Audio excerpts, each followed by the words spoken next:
দেখো, সঠিক উত্তরের প্রথম যে প্রশ্নটা ছিল যে সঠিক উত্তর নির্বাচন করো। প্রকৃত ভাগ না করে নিম্নলিখিত মূলত সংখ্যাগুলির কোনটির দশমিক বিস্তৃতি একটি সসীম আবৃত দশমিক ভগ্নাংশ নির্ণয় করো। তাই তো ছিল। এর মধ্যে 4টা অপশন আছে, বলেছে এখান থেকে কোনটা সঠিক উত্তর হবে। তাহলে আমরা কিভাবে নির্ণয় করব? তো কোনটা সসীম এবং কোনটা অসীম বের করার নিয়মটা ছিল তার হরকে আমরা মৌলিক উৎপাদকে বিশ্লেষণ করব। করার পর যদি দেখা যায় যে শুধু 2 or 5 অথবা 2, 5 দুটোটা ওই ডিজিটগুলি থাকে, তাহলে আমরা বলতে পারবো সেটা সসীম। আদারওয়াইজ বাকি যত সংখ্যা আসে ওইগুলি হবে কি অসীম। ক্লিয়ার? তাহলে দেখো প্রথম অপশনে দেওয়া আছে কি লব দেখে লাভ নেই, দেখুন হরকে। তাহলে 1 নম্বর কোশ্চেনের প্রথম এ নম্বর অপশনে দেখো নিচে কি লেখা আছে 1 3 2 5।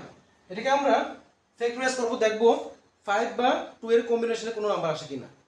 দেখো এটাকে 5 দিয়ে ভাঙলে কি আসে 5 6 এর বলতে হয় 30, ক্যারি থাকে 1 হবে 12, 5 2 যা 10, ক্যারি থাকে 2 তাহলে 25, 5 5 যা 25। যদি 5 দিয়ে আবার দেই কত হবে 5 দিয়ে কাটলে কত হবে 125, 5 দিয়ে দিলে 25, 5 দিয়ে দিলে 5। তাহলে দেখো প্রথমটাকে ভাঙিয়ে আমরা কি পেলাম সবগুলি কিসের কম্বিনেশন 5। তার মানে সে কি সসীম না অসীম? সসীম। 5 এবং 2 থাকলে সসীম, আদারওয়াইজ অন্য কিছু থাকলে অসীম। ঠিক আছে, শুধু 5 এবং 2 থাকতে হবে। তাহলে আমাদের কি বলেছে কোনটা অসীম, তাহলে এটা অপশন হবে না, এক নম্বরটা হবে না। নাম্বার বি, নাম্বার বি দেখো নিচে কত আছে, নাম্বার বি অপশনের মধ্যে নিচে কত আছে তোমার না 8 দেওয়া আছে। 8 কি ভাঙলে কি পাই 2 4 0 8, 2 2 0 4, সবগুলো কি পেলাম 2 পেলাম। তার মানে এটা কি সসীম না অসীম? সসীম। তাহলে এটা আমাদের অপশন হলো নাম্বার সি। নাম্বার সি এর নিচে কি দেওয়া আছে 455।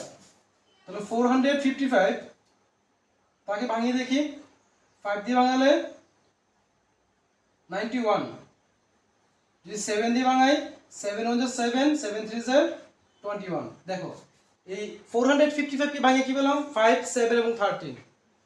তাহলে এখানে 2 এবং 5 ছাড়া অন্য নাম্বার এসেছে, তো তার মানে সেটা কি হবে সসীম না অসীম? শুধুমাত্র 5 থাকলে, তো বারবার ভুল করছিস তোরা। শুধুমাত্র 5 ও 2 থাকলে সসীম, থাকলে সসীম। তাছাড়া অন্য ডিজিট থাকলে অসীম। শুধুমাত্র 5 আর 2 থাকলে সসীম, আদারওয়াইজ অন্য ডিজিট থাকলে অসীম হবে। তাহলে এর মধ্যে শুধুমাত্র 5 আর 2 আছে, কি কি আছে এখানে 5 আছে 7 আছে 13 আছে। তাহলে সসীম না অসীম? এটা অসীম। তাহলে আমাদের অপশনে কি বলেছিল, মানে প্রশ্ন কি চেয়েছিল সসীম বের করতে না অসীম বের করতে? অসীম। তাহলে অপশন আমরা কোনটা উত্তর আনসার হবে? আনসার হবে সি, সি হবে সঠিক উত্তর। নাম্বার 2 এ বলেছে যে 46 এবং 69 এর গসাগু 23m - 155 হয়, তবে m এর মান নির্ণয় করো। 46 এবং 69, তাহলে 46 এবং 69 এর গসাগু দেওয়া আছে একটা ফরম্যাটে, বলেছে তার m এর মান কত হবে। তাহলে 46 কে প্রথম ভাঙাবো। দেখো 46 কে ভাঙালে কি আসে 2 দিলে 23 আসবে, আর পেলাম 2 * 23। আর 69 কে ভাঙালে কি আসে দেখো তো 69 3 দিয়ে ভাঙালে 3 * 23, এটা তো আসে ভাঙালে। তাহলে এখানে গসাগু কত হবে রে? গসাগু, গসাগু কোনটাকে বলি যেগুলি মিল থাকে ওইগুলিকে গসাগু আসবে। তাহলে কি কি মিল আছে 23 23 আসবে একটা 23, এইটা হলো গসাগু। কিন্তু প্রশ্ন দেওয়া আছে কি যে গসাগু কত 23m - 150। তাহলে প্রশ্ন অনুসারে প্রশ্ন অনুসারে 23 গসাগু ইকুয়াল টু তারা দিয়েছে 23m মাইনাস 115 নিচে, বা 23 আছে মাইনাসের সংখ্যাটা দিকে আসলে কি হবে প্লাস হবে 115 ইকুয়াল টু 23m, বা 115 এর সাথে 23 প্লাস করলে কত আসে 138 ইকুয়াল টু 23m, বা m ইকুয়াল টু m এর সাথে 23 ইনটু অবস্থায় আছে নিচে চলে আসবে উপর হবে 138। এখন দেখো কত দিয়ে কাটলে হয় 6 দিয়ে কাটলে হয়, তাহলে m ইকুয়াল টু কত পেলাম 6 পেলাম। তোমরা দেখো অপশন কোনটা রয়েছে, आंसर হবে ডি নাম্বারটা, ডি নাম্বার অপশন হবে সঠিক। নাম্বার 3 বলেছে নিচের কোনটি অমূলত সংখ্যা, ঠিক আছে? তো নিচের কোনটি অমূলত সংখ্যা বলে কি কি দেওয়া আছে এখানে? এক নম্বর দেওয়া ছিল 0, বি নাম্বার কি আছে 2/3 √2 √4। দেখো এই চারটি অপশন দেওয়া আছে, বলেছে কোনটা অমূলত সংখ্যা। তাহলে আমাদের দেখতে হবে যে এমন কোন সংখ্যাটা আছে যার মধ্যে রুট ওভার চিহ্নটা থাকে, ঠিক আছে? তাহলে 0 তার মধ্যে তো রুট ওভার নেই, সে কি হবে মূলত হবে। 2/3 সেও কি হবে মূলত। √2 আর √4 দুটোর মধ্যে রুট ওভার চিহ্ন আছে, তার মানে কি দুটোই অমূলত হবে। এই ক্ষেত্রে দেখো √4 হবে না, কারণ কি √4 কে আমরা কি করতে পারি ভাঙাতে পারি। কিভাবে ভাঙাতে পারি?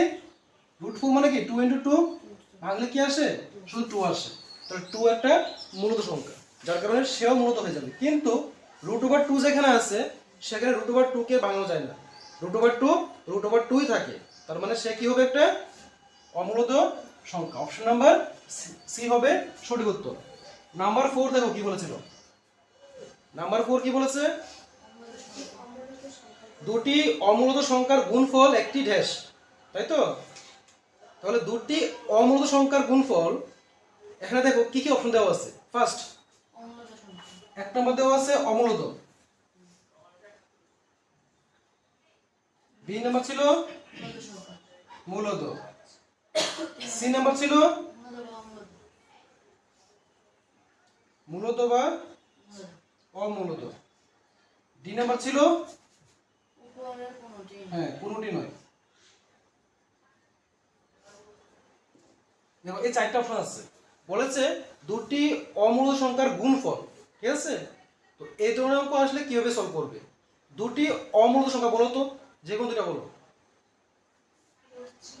√3 √7 বললো, √3 এবং √7 হলো দুটি অমূলত সংখ্যা, তাদের কি বলেছে গুণফল, গুণ করলাম, গুণ করলে কি আসবে √ হবে 3 7 কত আসে 21, তাকে ভাঙানো যায় কি ভাঙানো যায় না।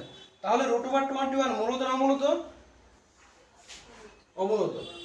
এবার যদি আমি আরেকটা অমূলত ধরি √2 × √2, তাহলে √2 × √2 মানে কি √4 ভাঙালে কি আসে 2, তাহলে এটাও তো অমূলত ছিল, এটাও অমূলত, এখানে এটাও অমূলত এটাও অমূলত।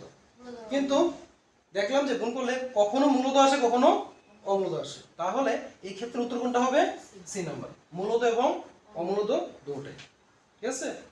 যে কোনো সময় যে কোনটা হতে পারে। নাম্বার 4 দেখো, নাম্বার 4 কি বলেছে? নাম্বার 4 ছিল নিচের কোনটি অমূলত সংখ্যা নয়, তাই না? নিচের কোনটি কি অমূলত সংখ্যা নয়, তাহলে কথাটা ঘুরিয়ে দিয়েছে। অমূলত সংখ্যা নয় মানে কি মূলত সংখ্যা। এখানে অপশন কি কি দেওয়া আছে বলো তো, এর নাম্বার দিয়ে √2 2 √2 2 প্লাস √2 2/3। তো এখানে আমরা দেখেই বুঝতে পারি কোনটা অমূলত সংখ্যা নয় মানে মূলত সংখ্যা, কোনটা মূলত সংখ্যা। এখান থেকে 2/3, তো অপশন হবে এটা সঠিক উত্তর। নেক্সট নাম্বার 5 দেখো, 5 নাম্বার কোশ্চেন কি বলেছে? নিচের কোনটি ক্ষুদ্রতম মৌলিক সংখ্যা, তাই না? নিচের কোনটি ক্ষুদ্রতম মৌলিক সংখ্যা। অপশন কি কি দেওয়া আছে এখানে? প্রথম 0, বি নাম্বার কি দেওয়া আছে 1, সি নাম্বার 2, ডি নাম্বার 4, তাই তো? এগুলোর মধ্যে বলেছে ক্ষুদ্রতম মৌলিক সংখ্যা কোনগুলি। তাহলে আমরা কি জানি মৌলিক সংখ্যা কত থেকে শুরু হয়? ফার্স্ট মৌলিক সংখ্যা শুরু হয়, দেখো মৌলিক সংখ্যা যেগুলি লিখে রাখতে পারো, এগুলি মৌলিক সংখ্যা। মৌলিক সংখ্যা শুরু হয় 2 থেকে, 2, 3, 5, 7, 11, 13, 17, 19, 23 ডট ডট ডট, এইগুলি হলো মৌলিক সংখ্যা। তাহলে এইগুলি যদি মৌলিক সংখ্যা হয়ে থাকে, এখানে ক্ষুদ্রতম মৌলিক সংখ্যা কোনগুলি? 2। অপশন নাম্বার সি হবে সঠিক উত্তর। নাম্বার 6 দেখো কি আছে কোশ্চেনটা। নাম্বার 6 বলেছে নিচের কোনটি অমূলত সংখ্যা, তাই না? দেখো নিচের কোনটি অমূলত সংখ্যা। এখন যে অপশনগুলো দেওয়া আছে অপশনগুলো বলো। ফার্স্ট দেওয়া আছে 2.173, আর বি নাম্বার অপশন কি আছে?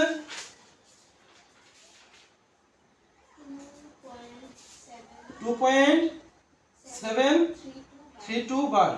C number 22/7। D number 1.31, 311, 3 dot dot dot. এ ছিল 4টা অপশন, তাই তো? 6 নাম্বারটা বলেছে কোনটা মূলত এবং কোনটা অমূলত।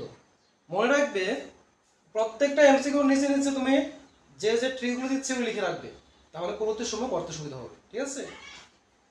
একটা তো আমরা বুঝেছিলাম কি রুট ওভার থাকলে সে কি হয় অমূলত, আদারওয়াইজ মূলত। কিন্তু এখানে দেখো কোথাও রুট ওভার চিহ্ন নেই, তাই না? তাহলে মনে রাখবে যে কোনটা অমূলত হবে এবং কোনটা মূলত হবে, লিখে রাখো। যদি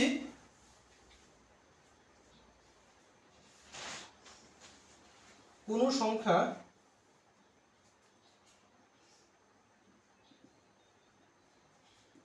দশমিকের পর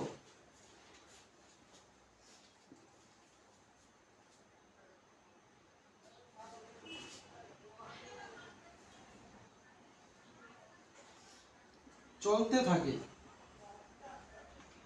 এবং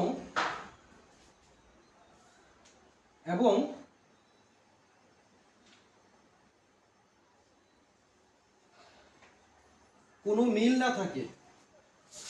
না থাকে,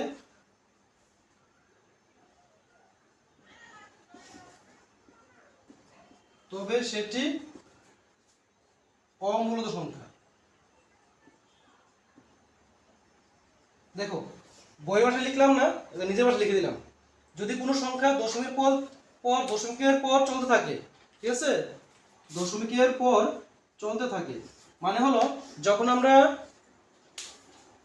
কোনো সংখ্যাকে ডিভাইড করি, ভগ্নাংশে থাকা সংখ্যাকে, যদি আনসারটা দেখা যায় যে দশমের পর মিলে যায় সে হয় মূলত। বা কোনো সংখ্যা দশমিকের পর কন্টিনিউ চলছে কিন্তু বার আছে, সেও মূলত। আমি কি লিখলাম? যদি কোনো সংখ্যা দশমিকের পর চলতে থাকে এবং কোনো মিল না থাকে তবে সেটি হবে অমূলত। দশমিকের পর চলতে থাকবে কিন্তু কোনো মিলও থাকবে না, তাহলে সে হবে অমূলত। তো এক্ষেত্রে কোনটা সঠিক উত্তর? D number.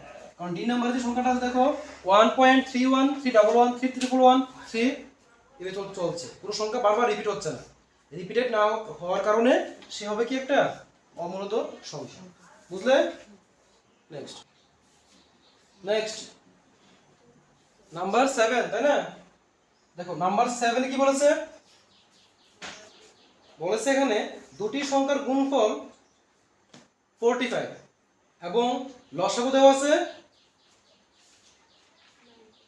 লসাগু তো 9, তাহলে গসাগু কত, তাই না? দুটি সংখ্যার গুণফল দেওয়া আছে, লসাগু দেওয়া আছে, গসাগু বের করতে বলেছে। মনে রাখবে লসাগু, গসাগু আর সংখ্যার গুণফল হোক বা সংখ্যা দুইটা হোক, যদি এরকম কম্বিনেশনে কোনো প্রশ্ন আসে তাহলে আমরা কোনটা লিখবো? সূত্র লিখবো। আমরা জানি লসাগু ইন্টু গসাগু সমান সমান সংখ্যা দুটির গুণফল, ঠিক আছে? আমরা লিখবো লসাগু ইন্টু গসাগু ইকুয়াল টু সংখ্যা দুটির গুণফল, সংখ্যা দুটির গুণফল। তাহলে দেখো এই ক্ষেত্রে লসাগু দেওয়া আছে 9, 9 বসালাম, গসাগু দেওয়াও নেই, তাহলে গসাগুর জায়গায় গসাগু লিখলাম। তারপরে লাইনটা কি লেখা আছে, সংখ্যা দুটির গুণফল। এই ক্ষেত্রে যদি সংখ্যা দুটো দেওয়া থাকতো তাহলে দুটো সংখ্যাকে আমরা গুণ চিহ্ন দিয়ে লিখতাম, কিন্তু এক্ষেত্রে সংখ্যা দুটো দেওয়া নাই, কিন্তু কি লেখা আছে, সংখ্যা দুটির গুণফল, মানে আনসারটা দেওয়া আছে। তাহলে গুণফলটা বসিয়ে দিব, তো এখানে কত আছে, এটা 45। নেক্সট, বা গসাগু সমান গসাগুর সাথে 9 ইনটু অবস্থায় আছে, আসবে কোথায়, নিচে, উপরে আসবে 45। বা 9 টেবিল পড়লে কতবার পড়লে আসে রে, 5 বার পড়লে আসে। তাহলে গসাগু পেয়ে গেলাম আমরা কত, 5। এখানে আনসার কোনটা হবে, কত নম্বর অপশন মধ্যে 5 রয়েছে, দেখো অপশন নাম্বার 1 মানে এ, এই হবে সঠিক উত্তর। নাম্বার 8, দেখো নাম্বার 8 কি বলেছে, 26 এবং 91 এর গসাগু, তাই না, 26 এবং 91 এর গসাগু বের করতে বলেছে। তাহলে গসাগু আমরা কিভাবে বের করি, 26 কে কি করব, ভাঙাবো, এবং 91 কে ভাঙাবো। ভাঙিয়ে দাও, 26 কে 2 দিয়ে ভাঙালে আসে কত, 13, 2 ইনটু 13। আর 91 কে যদি আমরা 7 দিয়ে ভাঙাই আসে 13, তাহলে পেলাম 7 ইনটু 13। বলেছে গসাগু কত, পেয়ে গেলাম না গসাগু, কত হবে গসাগু এখানে, 13। গসাগু মানে মিল যেগুলি আছে সেগুলি আসে, 13 মিল আছে, 13 হবে তার গসাগু। তাহলে এখানে অপশন নাম্বার কোনটা উত্তর হবে বলতো, অপশন নাম্বার 4 মিন্স ডি নাম্বারটা হবে সঠিক উত্তর। নেক্সট, নিচের কোনটি মূলদ সংখ্যা, নাম্বার 9, নিচের কোনটি মূলদ সংখ্যা বলেছে। এখানে দেখো অপশন কি দেওয়া আছে, √5 ফার্স্ট,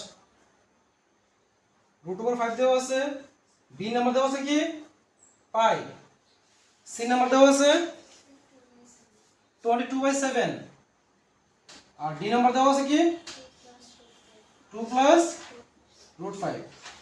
এদের মধ্যে বলেছে কোনটি মূলদ সংখ্যা, তো দেখি বোঝা যায় কোনটা মূলদ সংখ্যা। এখানে কত number, C number, 22/7 is rational number. কারণ কি না এখানে √ওভার আছে না কোনো পয়েন্ট আছে, কিন্তু এখানে √ওভার চিহ্ন আছে, সে মূলদ, রুট আছে, এটা পাই তো মূলদ হয় জানি আমরা, √5 ভাঙানো যায় না, তাহলে এটা হবে অমূলদ। শুধুমাত্র 22/7 হলো মূলদ, কারণ বাকি p/q আকারে আমরা সাজাতে পারি, যেখানে q ≠ 0। বুঝা গেছে। নেক্সট, নাম্বার 10, দেখো নাম্বার 10 এ কি বলেছে, নিচের কোনটি অমূলদ সংখ্যা নয়, নিচের কোনটি কি বলেছে, অমূলদ সংখ্যা নয়। দেখো 1 নম্বর অপশন কি দেওয়া আছে, √2 - whole square. B number option দেওয়া আছে √2 + √3 হোল স্কয়ার। সি নাম্বার দেওয়া আছে √2 + √3 √2 - √3। আর ডি নাম্বার অপশন দেওয়া আছে √2 + √3 আর নিচে √3 - √3। দেখো এটা তো দেওয়া আছে, এই চারটা অপশন আছে, বলেছে কি এখানে কোনটা অমূলদ সংখ্যা নয়।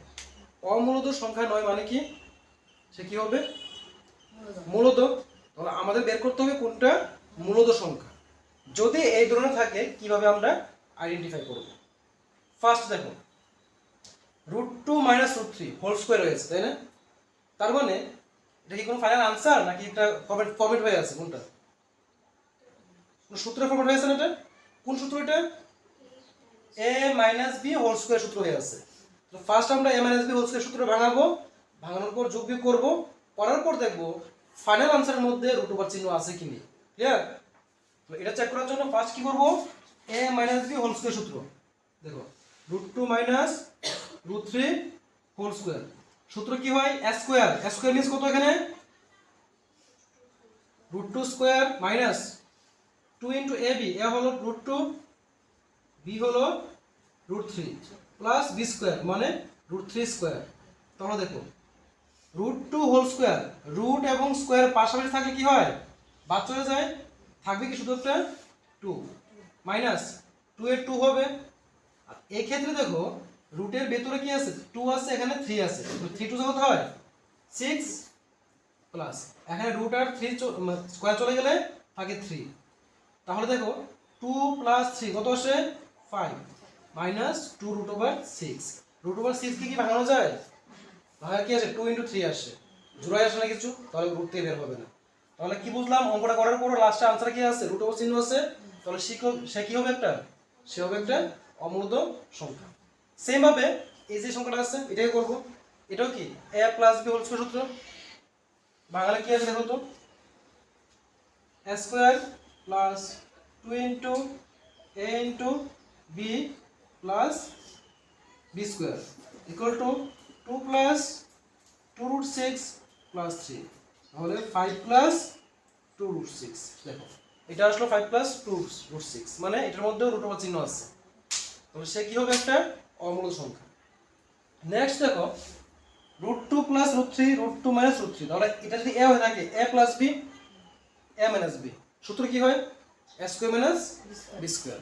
তাহলে এই ক্ষেত্রে a কত এখানে √2, √2 স্কয়ার মাইনাস b কত √3 স্কয়ার, √a স্কয়ার চলে যায়, থাকে কি -1 দেখো হলো তো, √a স্কয়ার চলে গেলে 2 এর 2 থাকে, এখানে 3 এর 3 থাকে, প্লাস মাইনাসে মাইনাস, 3 থেকে 2 চলে গেলে 1 থাকে, বড় সংখ্যার আগে কি চিহ্ন আছে, মাইনাস চিহ্ন, তাহলে রুট আছে এখানে, তাহলে সে কি হবে একটা মূলত। আমাদের কি এটা বলেছিল তো যে কোনটি অমূলত সংখ্যা নয়, মানে কি মূলত সংখ্যা, তাহলে অপশন নাম্বার সি হবে কি সঠিক উত্তর। 4 নাম্বার চেক করা দরকার নেই, ঠিক আছে। আর 4 নাম্বারটা দেখো অমূলত সংখ্যা হবে কেন, দেখো তো নিচে কি লেখা আছে, √3 মাইনাস √3 না, √3 থেকে √3 চলে গেলে কি থাকে, √3 থেকে √3 চলে গেলে কত থাকে, 5 থেকে 5 চলে গেলে কত থাকে, 10 থেকে 10 চলে গেলে 0, 2 থেকে 2 চলে গেলে, √3 থেকে √3 চলে গেলে কত থাকবে 0, তাহলে 0টা কি উপরে না নিচে, উপরে থাকে √2 প্লাস √3, নিচে আসে কত 0। কিন্তু মূলত সংখ্যার নিয়মে কি ছিল, p/q ফরম্যাট ছিল, but q not equal to 0, কিন্তু এখানে q এর মান কত 0, তাহলে সে কি মূলত না মূলত, অমূলত সংখ্যা। নিচেটা 0 আসলে কি আসে অমূলত সংখ্যা, বুঝলে তো।